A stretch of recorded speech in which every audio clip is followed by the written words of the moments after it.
नमस्कार, the news की खास पेशकश में आप सभी दर्शकों का स्वागत है। मैं हूं आपके साथ अपूर्वा सिंह। जैसा कि आप सब जानते हैं कि हमारी इस खास पेशकश में हम हमेशा कुछ ऐसे व्यक्ति या कुछ ऐसे शख्सियत को लेकर आते हैं जिनसे बातचीत करके, सवाल जवाब करके हम कुछ जानकारियां बटोर कर आप तक पहुंचा सके।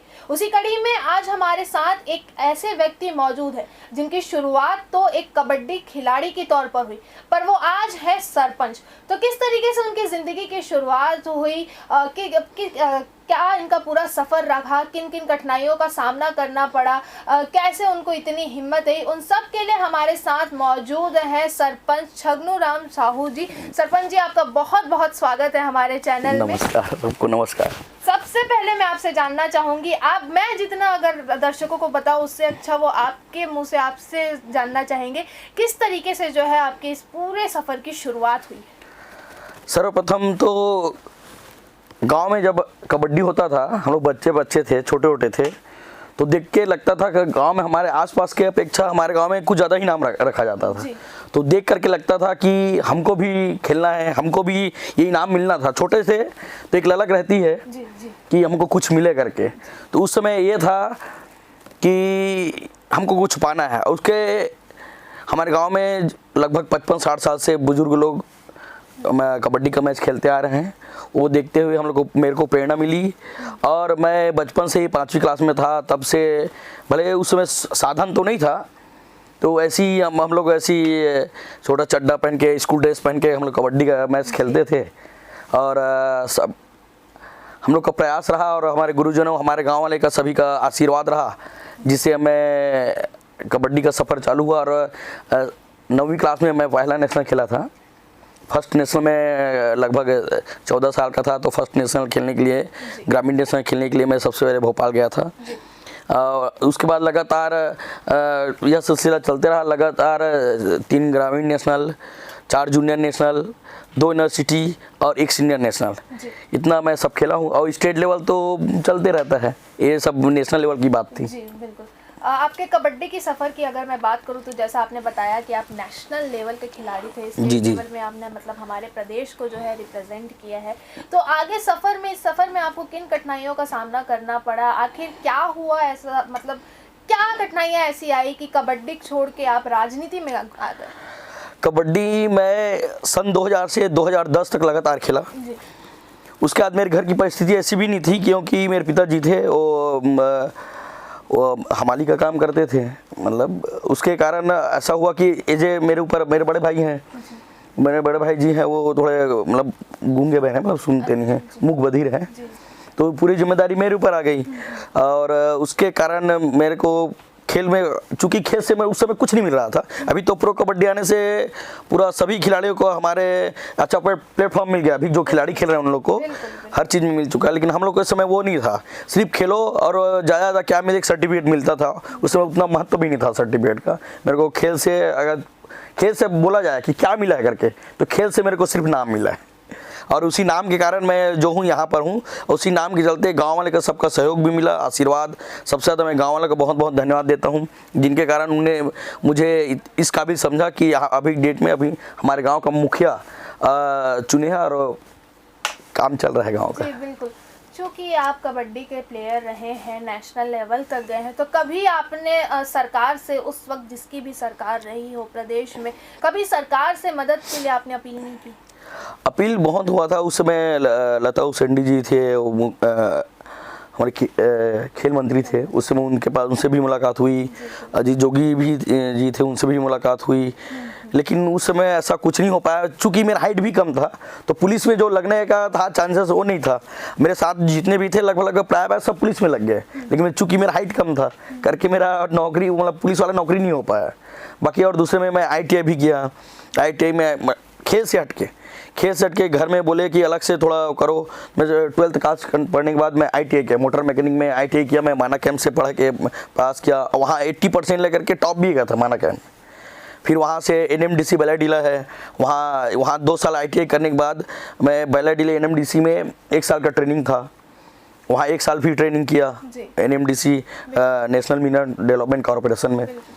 उसके बाद वहाँ 2 बार एग्ज़ाम भी दिलाया, नहीं हो पाया। बीएसपी में भी मैं किया था, लेकिन किस्मत मेरा जहाँ पर रहता है, किस्मत वाला बात, तो वहाँ पर मेरा किस्मत कभी साथ नहीं देता। जितना मैं मेहनत करता हूँ वही साथ देता है। बीएसपी में लगने वाला था, लगभग नौकरी प्राय हो गया था, लेकिन 1 महीना चूक हो गया, 1 महीना मैं छोटा हो गया उम्र में। अच्छा। इसके कारण स्पोर्ट टीचर के लिए था वहाँ का, नहीं हो पाया जी। तो अगर मैं बात करूं, जैसा कि आपने बताया कि घर की जिम्मेदारियां जो है एक वक्त पे बहुत कम उम्र में है, जैसा कि आप बता रहे हैं, आपके ऊपर आ गई थी। ऊपर से इस तरीके से कि जब इस तरीके की कठिनाइयों से जब आप गुजरते थे, अपने साथी लोग को आगे बढ़ते हुए देखते थे, तो उस वक्त किस तरीके के विचार आते थे? कहीं ना कहीं नकारात्मकता आपके अंदर आती होगी। उस तरीके से आप किस तरीके से लड़े, किस तरीके से अपने आप को उस चीज़ से निकाला आपने? सबसे बड़ी बात तो खिलाड़ी हैं। खिलाड़ी में कभी ये भावना नहीं होती कि हम पीछे हो गए। हार और जीत दोनों एक सिक्के का 2 पहलू है, हार और जीत। उसको लेकर के चलेंगे, कभी माइनस में लेकर के नहीं चला हूँ, लेकिन लगता है कहीं कहीं दिल में कि मेरा कुछ नहीं हो रहा है, मैं क्या करूँगा, सभी जिम्मेदारी मेरे ऊपर आ गई करके। लेकिन ऐसा कुछ नहीं रहा और किस्मत का भी साथ मिला। जहाँ मेहनत करता हूँ वहाँ पर मेरे को फल मिला है। तो उसी के चलते मैं 2011 में मैरिज भी हो गया, मेरा शादी हो गया। 2011 में जैसे शादी हुआ, उसके बाद से अपना छोटा मोटा धंधा चालू किया था। उसके बाद राजनीति में सबसे पहले मैं पंच रहा, मतलब अभी तो सरपंच बना, उससे 5 साल पहले मैं पंच का चुनाव लड़ा था, उसमें भी मैं सफलता हासिल हुआ था।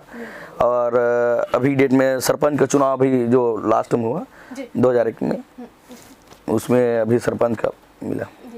तो आपने अब अपने राजनीतिक करियर की बात उठाई दी है, तो मैं आपसे जानना चाहूँगी किस तरीके से, मतलब जो आपने इतना सब कुछ ट्राई किया, आप बता रहे हैं, तो राजनीति की तरफ रुख किस तरीके से हुआ?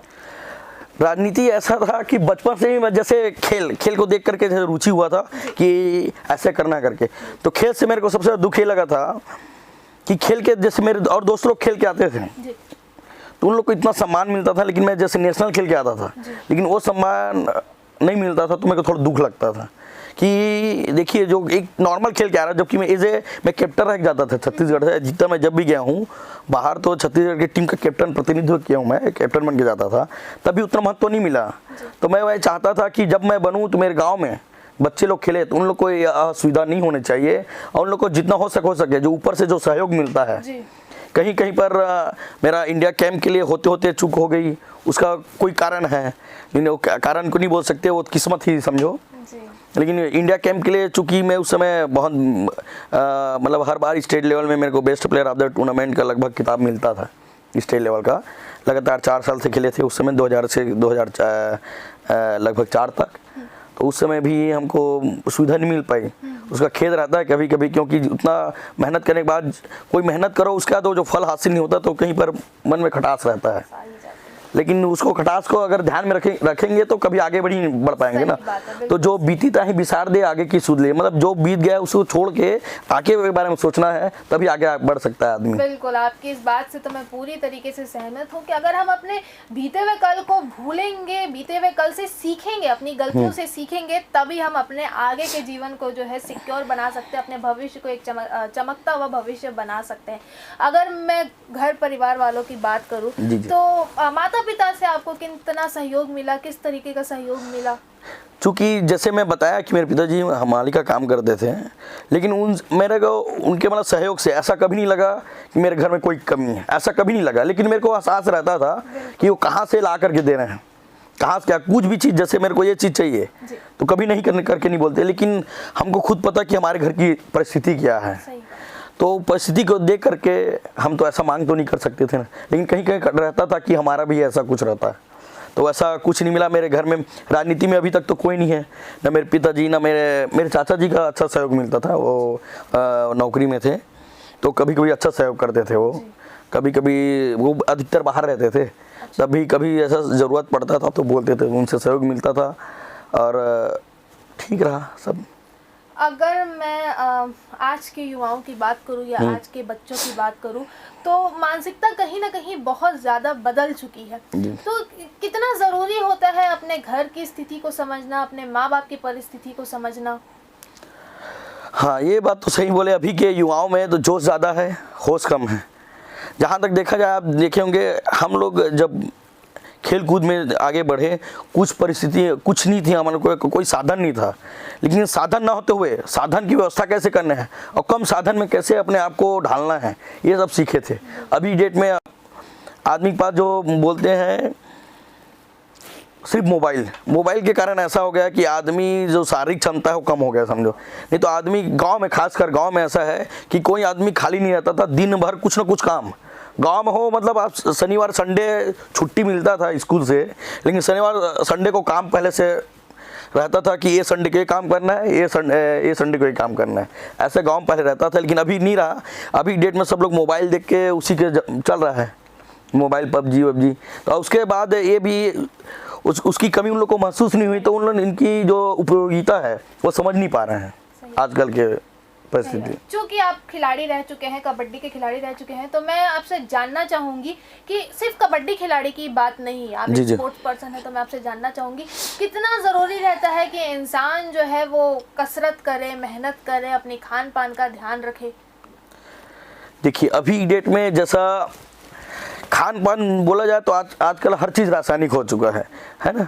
तो उसमें तो आप कसरत तो हर ज़िंदगी में फिटनेस अगर रखना है तो कसरत और व्यायाम, खेल कूद ये सब जरूरी है। आप कम से कम खेल कूद से जुड़े रहेंगे तब भी आपका जो शरीर की बनावट है वो एकदम से बने रहता है, क्योंकि खेल से जुड़ा है मानसिकता ही भी बहुत बड़ी खेल है। ऐसा जैसे समझते हैं कबड्डी, तो कबड्डी है पावर का गेम है, लेकिन कबड्डी में भी कहीं ना कहीं मानसिकता का गेम है। मानसिकता से बहुत बड़ा होता है, इसलिए मन से पहले जीतना है। कोई भी चीज़ कसरत भी करना है तो मन को भी, अगर कसरत करो मन ही शांत नहीं है, मन को पहले शांति बनाए रखिए, ना टेंशन न ले, तो भी ज़्यादा अच्छा है। सही बात है, बिल्कुल। तो आपके साथ इस चर्चा को हम आगे जारी रखेंगे। अब वक्त हो चला एक छोटे से ब्रेक का, आप बने रहिए हमारे साथ, हम जल्द लौटेंगे। चल साथ चले हम, हर कदम शुभ कदम, प्यारे प्यारे बचपन में खेले कूदे आंगन में, स्कूल की प्रेयर, कॉलेज का डेयर, जिंदगी में नौकरी, एक नई जिंदगी, चलना ही है इस जीवन में, हर कदम में आपका हमसफर शुभ कदम। ब्रेक के बाद आप सभी दर्शकों का एक बार फिर से स्वागत है। जैसा कि आप सब जानते हैं कि ब्रेक में जाने से पहले हम बात कर रहे थे ग्राम तेंदुआ के सरपंच छगनू राम साहू जी से, जिनसे हम जान रहे थे कि किस तरीके से उनके राजनीति की सफ़र की शुरुआत हुई। जैसा कि उन्होंने बताया कि वो कबड्डी के नेशनल प्लेयर थे, उन्होंने छत्तीसगढ़ प्रदेश को नेशनल लेवल पे रिप्रेजेंट किया है, लेकिन किस्मत के खेल के आगे हम सब क्या हैं, हम सब कुछ नहीं है। एक कबड्डी के खिलाड़ी से कहा किस तरीके से ये सरपंच बने, हम उनसे ये सारी चीज़ें जान रहे थे। छगनू जी, एक बार फिर से आपका बहुत बहुत स्वागत है। जी। अब मैं आपसे जानना चाहूँगी, हमने ऐसा सुना है कि आप कोच भी रहे हैं, आपने बच्चों को सिखाया भी है। मैं सन 2004 में जैसे जूनियर का ख़त्म किया, तुरंत मेरे को रायपुर जिला का कोच बनाया गया। जैसे खिलाड़ी सेकंड साल में कोच बन के गया था, तो वहाँ पर सब लोग गए थे तो दिखते थे, अरे फिर आ गया खेलने, तो बाद में बताया कि मैं कोच बन के आऊँ। इस समय पिछले साल खिलाड़ी था, इस समय कोच बन के आऊँ करके कोच भी बना। अभी डेट में निर्णायक का परीक्षा भी पास कर लिए हम लोग। होता है अगर जिस खेल में उसमें एग्जाम परीक्षाएं होती है, उसमें भी निर्णायक का परीक्षा भी पास कर लिए। उसके बाद जैसे मैं पढ़ाई करने के लिए वहाँ बैलाडीला गया था बचेली, तो वहाँ पर मैं दंतेवाड़ा जिला का कोच बन के लगभग 2 साल तक सब जूनियर हो चाहे जूनियर हो और सीनियर में मैं खुद खेलने जाता था वहाँ से, और वहीं से एक नेशनल भी किया था जो रायपुर में हुआ था नेशनल का। और छोटे मोटा चलते रहता है काम। जी बिल्कुल, क्योंकि इस वक्त हमारे प्रदेश में भी कई सारे ऐसे जो है कबड्डी के खिलाड़ी हैं, तो उनके लिए अगर आप कुछ सलाह, कुछ राय, वो अपने गेम को किस तरीके से स्ट्रॉन्ग रख सकते हैं या अपने आप पे वो किस तरीके से मेहनत कर सकते हैं, ऐसा कुछ अगर आप। कोई भी खेल हो, अगर निरंतरता जरूरी है। अगर आप उसमें अगर सोचेंगे कि मैं हो गया, मैं इसमें मैं चरम सीमा, मतलब मैं पूरा हासिल कर लिया, मैं एज एकदम बेस्ट प्लेयर बन गया। आप देखेंगे 2 मिनट के लिए क्रिकेट के जैसे सचिन तेंदुलकर जी हैं, वो कभी नहीं सोचे कि मैं महान हूँ करके। उस टाइप के कभी भी कोई खिलाड़ी कभी भी वो कभी नहीं बोल सकता कि मैं परिपक्व खिलाड़ी बन चुका हूँ करके। उसमें एक ललक होना चाहिए हर समय सीखने की, तभी वो और आगे बढ़ सकता है। हर समय ये होना चाहिए कि मैं और कुछ करूँ, इससे और कुछ कर सकता हूँ क्या। तो अपने में अच्छाई को ना, अपनी जो कमी है, खेल में जो कमी है उसको देखना चाहिए, क्योंकि कितनों भी खेलो हर कुछ ना कुछ कमी रहती है। उसके साथ साथ निरंतरता और डेली प्रैक्टिस, अभ्यास ज़रूरी है। उसके बाद कबड्डी में स्पीड, जो स्पीड से अगर खेल लिया तो कबड्डी में बहुत सक्सेस है। सही बात है।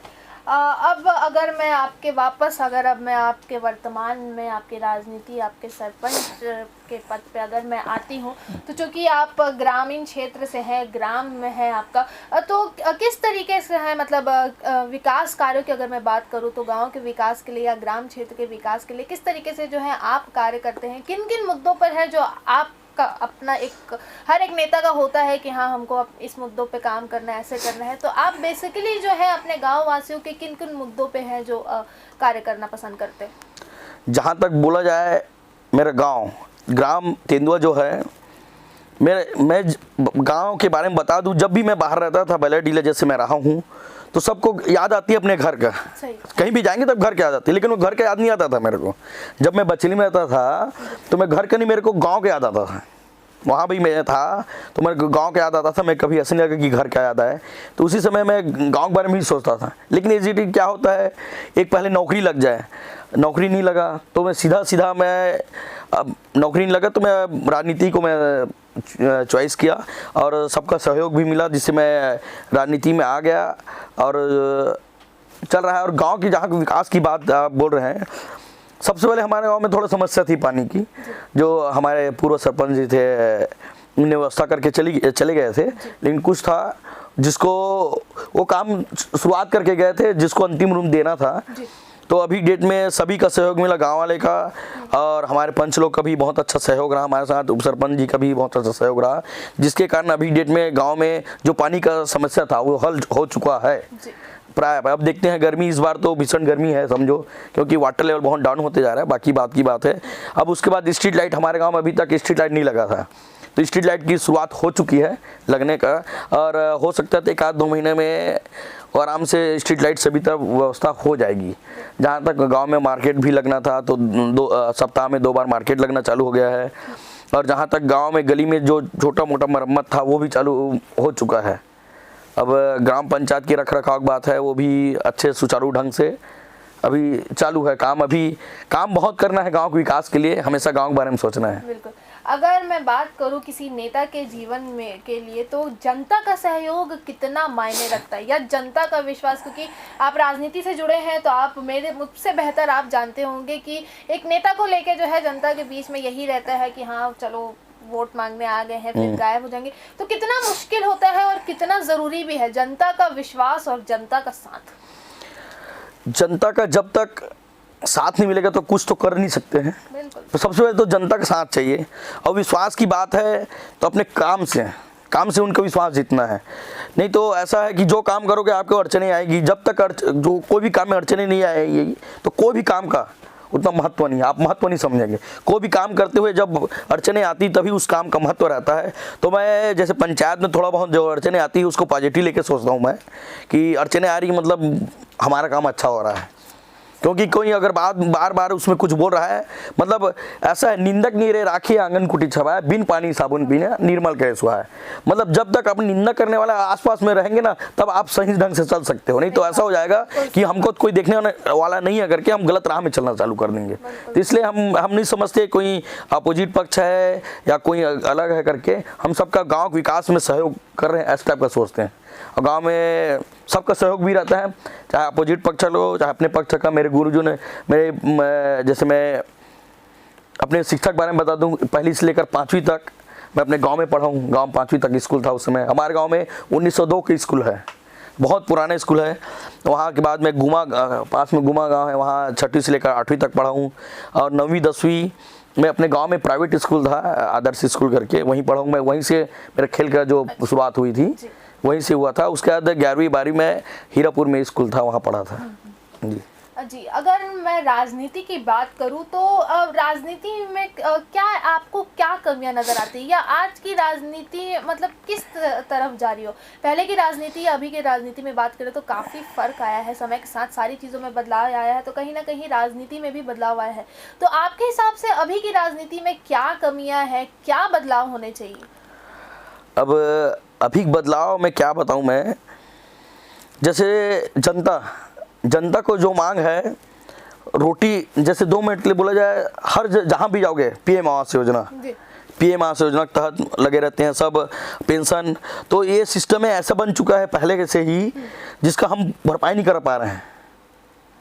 क्योंकि जो सिस्टम पुराने सरपंच जी थे, जो भी थे, एक ऐसा सूची निकला हुआ है, 10 साल का एक सर्वे होता है, 10 साल में एक सर्वे होता है, तो 10 साल में अभी सर्वे नहीं हुआ है, चूँकि 10 साल पहले की सूची है, उसके हिसाब से काम हो रहा है, तो हम लोग को काम करने में बहुत कठिनाई हो रही है।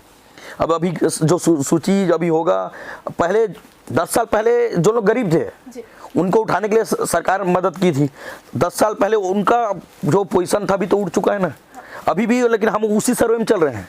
सही बात। हम लोग पिछले ही सर्वे में चल रहे हैं ना, तो वहाँ पर हमको जवाब देने में कठिनाई होती है। अरे वो तो बड़े आदमी बन गए, लेकिन उसका तो बन चुका है ना, पहले गरीबी रेखा कार्ड बन गया है, तो उसी के आधार पर चलना पड़ रहा है, लेकिन अभी डेट में वो बड़े आदमी बन गए हैं। तो कहीं ना कहीं क्या 10 साल का अंतर में किस्मत किसके ऊपर क्या करवट ले, और लेकिन अभी तक उनका गरीबी रेखा में नाम आ रहा है, तो वहाँ पर हमको जवाब देने में कठिनाई होती है। राज्य सरकार की अगर मैं बात करूं तो पिछले 2.5 सालों में राज्य सरकार के द्वारा जो है कई सारी योजनाएं जो है वो लाई गई है, तो उन योजनाओं का लाभ गांव तक पहुंचता है कि नहीं पहुंचता है? राज्य सरकार का ध्यान गांव की तरफ है कि नहीं है, मैं आपसे जानना चाहूँगी। सबसे पहले तो मैं कहूँ, जो अभी जो सरकार बनी है छत्तीसगढ़ की सरकार, मैं इसलिए बहुत खुश रहता हूँ। न तो हम कांग्रेस हैं, न तो भाजपा वाले, हम हैं छत्तीसगढ़िया। तो वहाँ पर छत्तीसगढ़ियों को जो महत्व मिल रहा है, उससे सबसे ज़्यादा दिल को खुशी होती है कि कम से कम हमको छत्तीसगढ़ी बोलने में कहीं पर और छत्तीसगढ़िया कहने में अपने आप को गर्व महसूस होता है। अब पहले ऐसा नहीं था, पहले कहीं पे जाओ तो अगर छत्तीसगढ़ी में बात कर दिए तो गलत समझते थे और नीचे दिखते थे, लेकिन अभी डेट में ऐसे छत्तीसगढ़ी में जाकर बात करोगे तो अगला अधिकारी भी छत्तीसगढ़ी में आपको जवाब देगा। तो ये सबसे बड़े मतलब हमारा नहीं, ये हमारे छत्तीसगढ़ की, पूरे छत्तीसगढ़ की उपलब्धि है कि हमारे छत्तीसगढ़िया जो सीएम बने हैं, और वो छत्तीसगढ़िया लोग को देख के पूरे अधिकारी लोग छत्तीसगढ़िया हैं। ये देखा जाए मंत्री लोग भी अभी जैसे कांग्रेस पार्टी में जितने भी अधिकतर सभी लोग छत्तीसगढ़िया बने हैं। तो इससे ये चीज़ मानिए कि अन्य पार्टियां भी नेक्स्ट समय में जरूर छत्तीसगढ़ियों लोग को महत्व देंगे, और छत्तीसगढ़ियों को महत्व हर समय बढ़ता रहेगा। और जहाँ तक अभी सरकार की बात करें तो उनका बंद नरवा गरवा घुरवा बारी, हाँ वो बहुत अच्छा काम है जो चल रहा है गाँव में, और सराहना करना पड़ेगा हमारे भूपेश बघेल जी का, जिन्होंने गाँव स्तर को लेकर के खेल के बारे में, जैसे मैं खेल से हूँ तो खेल के बारे में ज़्यादा बात करूँगा। खेल में देखिएगा इतने छोटे, और अभी पाटन क्षेत्र में भी जो भौरा फुगड़ी, ये सिर्फ अभी बच्चे लोग सुन रहे होंगे, अभी कई जगह सुन रहे हैं जो देखे नहीं हैं, लेकिन ऐसे जो कार्यक्रम करते हैं जो छत्तीसगढ़ी संस्कृति को ऊपर कर रहे हैं, वो बहुत अच्छी बात है। वो बहुत अपनी संस्कृति को लाना, अपनी संस्कृति से शर्म नहीं करनी चाहिए। हमारी संस्कृति की वजह से ही हम हैं, हमें गर्व होना चाहिए। चाहे छत्तीसगढ़ियों की बात नहीं है, हम अगर राजस्थानी हैं, हम गुजराती हैं, हम मराठी, हम कहीं के भी हैं, अपनी संस्कृति से कभी किसी को शर्म नहीं करना चाहिए, हमेशा अपनी संस्कृति को आगे रखना चाहिए। अब अगर मैं बात करूँ तो आगे जो है आपकी किस तरीके से प्लानिंग है, क्या कार्यकारिणी बना के रखे हैं आप?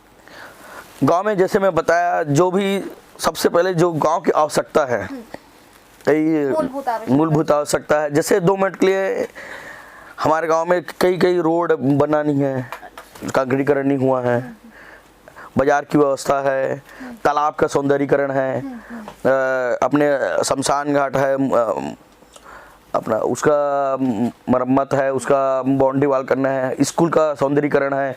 हमारे गांव में प्लेग्राउंड नहीं है, प्लेग्राउंड सबसे बड़ी समस्या। मैं खुद अभी मेरे को बुलाया गया है खिलाड़ी और एक सरपंच के रूप में, लेकिन मेरे गांव में खेल का मैदान नहीं है। ये सब मेरे लिए दुर्भाग्य की बात है, समझो। और लेकिन मैं सोच में आया हूँ कि लेकिन बात रखा जा चुका है ऊपर तक कि हमारे अपने गांव में एक मिनी स्टेडियम होना चाहिए करके, और सांसद जी आए थे, वो भी बोले हैं ओके करके बोल के गए। लेकिन देखिए होता क्या है, सिस्टम में चलना पड़ता है, और गाँव में मैदान बन जाए वो बहुत अच्छी बात है। हमारे गांव चूँकि आधा औद्योगिक क्षेत्र में आता है और वहीं पर अपना स्कूल है, वहीं पर के मैदान के लिए बात किए हैं, बन जाए तो बहुत अच्छी बात है। जी बिल्कुल। अगर अब मैं आपसे चाहूँगी कि आप खिलाड़ी के तौर पर या राजनेता के तौर पर, सरपंच के तौर पर कुछ संदेश हमारे चैनल के माध्यम से प्रदेशवासियों को, आज के युवाओं को कुछ अपने तरफ से आप अगर बोलना चाहे, कुछ संदेश अगर आप देना चाहें तो किस तरीके से इंसान को मतलब अपने जीवन में मुसीबतों को, कई लोग ऐसे होते हैं जो मुसीबत आती है तो हार मान जाते, नहीं ही होगा, या किस्मत को दोष दे देते कि हमारी किस्मत में ही नहीं था। तो कहीं ना कहीं मेहनत बहुत ज़्यादा ज़रूरी है। तो आपकी क्या सलाह है? देखिए, मेहनत करेंगे तो फल मिलेगा जरूर, जो मेहनत करेगा वो फल पाएगा, सबसे बड़ी बात है ना। आप सोचोगे कि कहीं पर खाना रखा हुआ है वो अपने हाथ में मुंह में आ जाए, ऐसा कभी नहीं है। हाथ को बढ़ाना पड़ेगा, हर चीज़ काम करने के लिए झुकना पड़ेगा, है ना। बिना अगर आकड़ बोलते हैं ना, एक कहावत है, मैं भूल गया कहावत। कौन सा? वो क्या वो बोलते हैं ना, झुकते वही है जिसमें जान होती है, अगर तो मुर्दों की पहचान होती है। एक कहावत है, झुकते वही है जिसमें जान होती है, अकड़ तो मुर्दों की पहचान होती है। मतलब आपको कहीं पर हो, झुक के काम करो, हमें सफलता हमेशा हासिल होगी। जहाँ पर अकड़ से आप काम करोगे तो आपका कोई औचित्य नहीं है। सबको सबके साथ में लेकर के चलना पड़ता है, तभी आप आगे बढ़ोगे।